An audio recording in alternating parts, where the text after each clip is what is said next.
So, I did a video recently about the delightful British National Party and its rather hypocritical candidate for London Mayor, a Uruguayan-born man. Now, since I did that video, it's about 100 views and about a 78 disapproval rating, so that's sufficiently given me the incentive to not care about the ratings and say what I feel like.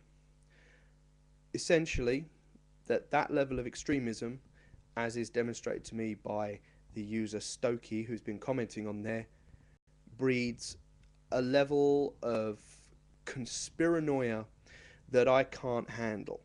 I can't deal with that because, in essence, that level of extremism is frightening. But I'm not going to sit here and completely coat Stokey just for his comments, because there are people all over this bloody network whose views are just as extreme, if not more so. He's bought into the whole Zionist one world government theory. Alex Jones is one of the most popular conspiracy theorists on the internet, and he's bought into this one world government theory. And there are enough people to try and debunk all this crap, so I'm not going to bother, but suffice to say, Jewish controlled media, I have two words: Rupert Murdoch. Not exactly the most Jewish man in the world. And he owns the second corporation own size only to Disney. But this brought up an interesting point. I watched Skeptical Heretics video the other day about the extremism and how people didn't get it. All extremism is scary. To me, having just read a book, In the Court of the Red Tsar by Simon Sebag Montefiore, about the life of Joseph Stalin, that shows that you can bang on about Hitler all you want. Truth is, Stalin was just as bad, if not worse, from the other side, supposedly, of the political spectrum.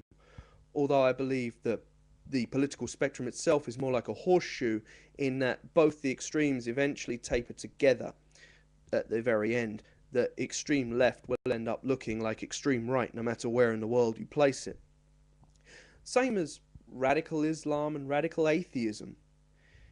People who have nothing in their lives that they can hold a credit to and say, I'm proud of that. They find these extreme views and they latch onto them and they attach some kind of significance to these views because it makes them feel they can feed on that inadequacy. It's not them, it's the fault of something else. You know, that Christian didn't get the job not because he sucked at it, but because it wasn't part of God's plan. That man on the bus who blew himself up wasn't murdering a bunch of people. He was killing in the name of his God to go to paradise as a martyr. That communist who blew up a government office, killing innocent people, did it as a fight against the system and against the people. The right-winger who goes around killing immigrants is doing it to preserve the purity of his race. The atheist who smashes up religious symbols is doing it to get rid of their stranglehold. The religious man who trumpets his values over a fair and democratic society does so because he feels that his values are protected by his one true God. You see where I'm going with this? Extremism as a whole does not work.